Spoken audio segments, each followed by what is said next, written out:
No sertão seco e castigado do Nordeste, nos tempos de Lampião e Maria Bonita, existia uma parte da Caatinga onde nem os mais valentes tinham coragem de passar depois do pôr do sol. Era 1930 e pouco. O bando estava em fuga, atravessando terras esquecidas entre vilarejos pequenos e fazendas abandonadas. O céu parecia sempre avermelhado, como se o próprio inferno respirasse por trás das serras. Numa noite sem lua, o grupo armou acampamento perto de uma árvore retorcida, conhecida como Juazeiro dos Lamentos. Os mais antigos diziam que ali haviam sido enterrados homens traídos, mulheres injustiçadas e crianças que morreram de fome durante as secas bravas. Um dos cangaceiros, Zé Pequeno, começou a ouvir um choro fino vindo do meio do mato. "Capitão, o senhor tá ouvindo isso?" Lampião, sempre firme, respondeu: "É só o vento cortando as folhas. Homem que teme vento não carrega rifle." Mas o choro não parava. Ele se transformava em sussurros e os sussurros diziam nomes. Virgulino, Lampião congelou. Só gente muito próxima o chamava pelo nome verdadeiro. Maria Bonita sentiu o arrepio subir pela espinha. "Isso não é coisa viva", murmurou ela. De repente, as lamparinas começaram a apagar sozinhas. Uma a uma, como se dedos invisíveis estivessem sufocando o fogo. O cavalo de um dos homens empinou, relinchando em pavor. Do meio da escuridão, começaram a surgir sombras. Não eram sombras comuns, eram mais densas que a própria noite. Pareciam figuras humanas mais tortas, alongadas, com olhos brilhando como brasa.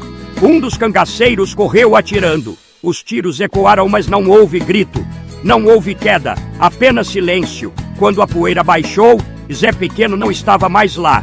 No lugar onde ele estava, havia apenas marcas no chão, como se algo tivesse arrastado sem deixar rastro de pés. Maria Bonita segurou o braço de Lampião. "Capitão, isso é alma penada. São os que morreram injustiçados nessas terras."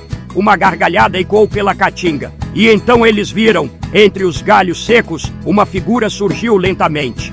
Usava roupas antigas, rasgadas, cobertas de terra. O rosto era pálido demais para ser de gente viva. Os olhos eram buracos escuros. A voz saiu arrastada. O sangue derramado nunca seca. Outras aparições começaram a surgir atrás dela. Homens com marcas de bala, mulheres com pescoços tortos, crianças de mãos dadas, todos olhando para o bando. Lampião, pela primeira vez, sentiu o peso do medo verdadeiro. Não era medo de polícia, não era medo de volante, era medo do que não se pode matar. Ele apontou o rifle e gritou: "Eu não temo homem nem demônio." Atirou, a bala atravessou a figura que se desfez em fumaça, mas logo reapareceu atrás dele. Maria Bonita puxou o capitão antes que mãos geladas tocassem seu ombro. O frio era tão intenso que queimava a pele. O vento começou a rodar em espiral, levantando areia e galhos.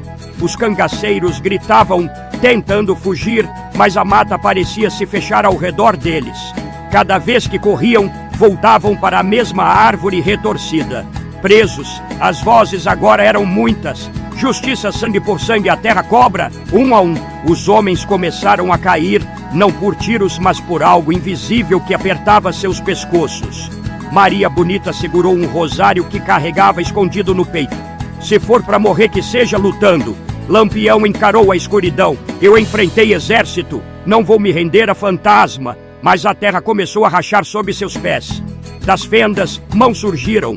Mãos de barro, ossudas, agarrando botas, puxando, arrastando. O capitão disparou até o último cartucho. E então, silêncio absoluto. Quando o sol nasceu, o sertão parecia normal. Seco, quieto, sem sinais de batalha, sem marcas de tiro, sem pegadas, sem corpos. Anos depois, vaqueiros contavam que naquela região, às vezes, ainda se ouvia disparos na madrugada misturados com risadas e choros. Diziam que o bando de Lampião nunca mais foi visto depois daquela noite específica. Alguns acreditam que foi emboscada, outros dizem que foi traição, mas os mais antigos do sertão juram: não foi homem que derrotou o rei do cangaço, foi a própria terra cobrando as almas que nela sangraram. E se você passar por uma árvore retorcida no meio da Caatinga e ouvir alguém sussurrar seu nome, não responda, porque no sertão antigo há coisas que ainda caminham entre o mundo dos vivos e dos mortos.